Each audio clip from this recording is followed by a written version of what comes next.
Hello everyone, Sergeant 274 back with another weapon demonstration video. This is the butcher knife. This is only a plus 14 butcher knife. I do not have the patience nor the time, unfortunately, to farm as many Titanite slabs as it will take me to get all the weapons up to plus 15.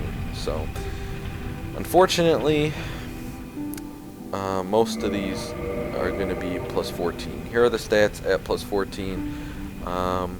I'll also show the stats here in a second of what it would look like if it were plus 15. So just a slight increase. So there is if it were plus 15 if you were to upgrade it. Anyways, here's the weapon move set. It's an axe class weapon, so a lot of these are going to be standard to the axe class. However, it does have a couple unique moves. One of them being the one-handed R2. You see, kind of charge forward. She puts it over her head and does a downward slash or swipe or slice, whatever you want to call it. The R2 attack, which is probably this weapon's best attack, or excuse me, the two-handed R1. That's the two-handed R2, which is unique. It's a downward chop, basically. But yeah, the two-handed R1 is probably the best attack for this weapon, as most axes. Here's her rolling attacks. They're going to be the same, just the R2 obviously is going to have a little more power behind it. Same thing with the backstep attack, and you'll see the running attacks here are similar as well. Anyways, this weapon can be enchanted. It's a standard upgrade path for it. There's jumping attacks. That's not a jumping attack. That's a two-handed jumping attack. Alright, anyways, here we go. Let's try to take on, let's see how the weapon does against these giants. This guy, I want to try an one-handed R2 here, but he's just kind of keeps hopping around on me here. And that guy's, the Silver Knight up there, just keeps shooting these stupid Dragon Slayer arrows at me, so I figure let's take him out first. Don't want to die. Foreshadowing. Alright. So there you see, there's the best attack right there. I did a running two-handed attack followed by the two-handed R1. There's a plunging attack that killed the one giant. And then this one, I'm trying to experiment a little here. I want to try like 3 different attacks.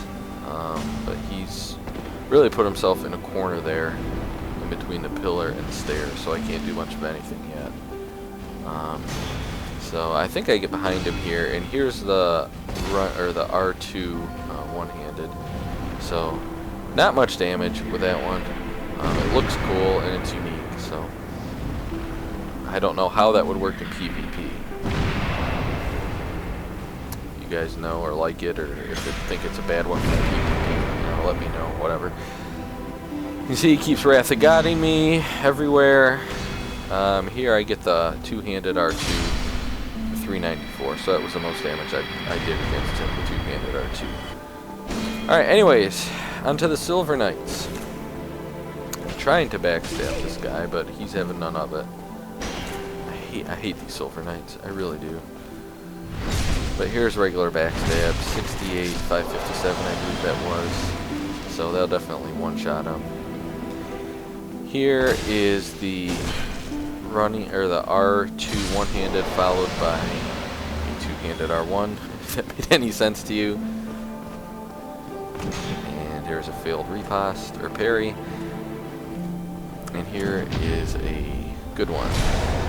So 68 and 743, so it's a good weapon. It's a good weapon, kind of. There I failed the two-handed jumping attack.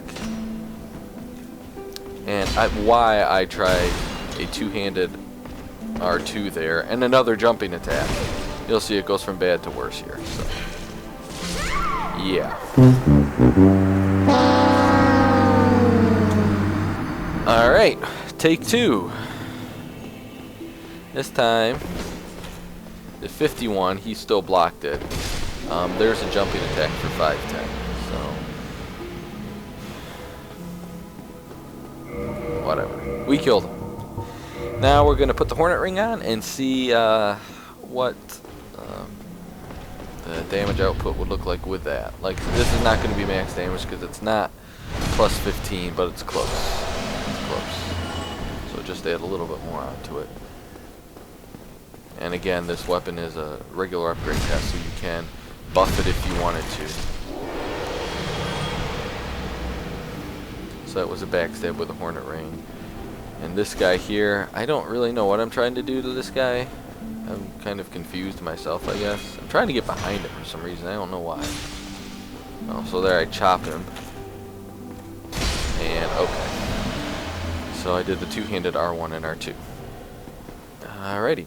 So how do you get this weapon? Well, you can get this weapon actually very, very early in the game, like right when you get the Firelight Shrine. If you're a thief and have the Master Key, or if you chose the Master Key as a starting gift. If you did not, you will have to wait until you can buy it from the merchant, or you just go through Blighttown the normal way. This is the back way.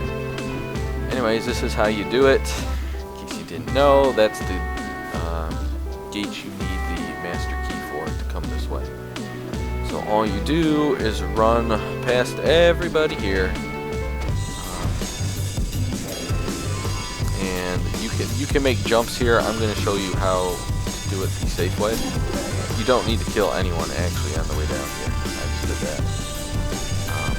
But yeah, that's how you do it. And now, if you're in human form, as soon as you get down to the swamp area here, Maneater Mildred is her name. She will invade. She's the NPC invader.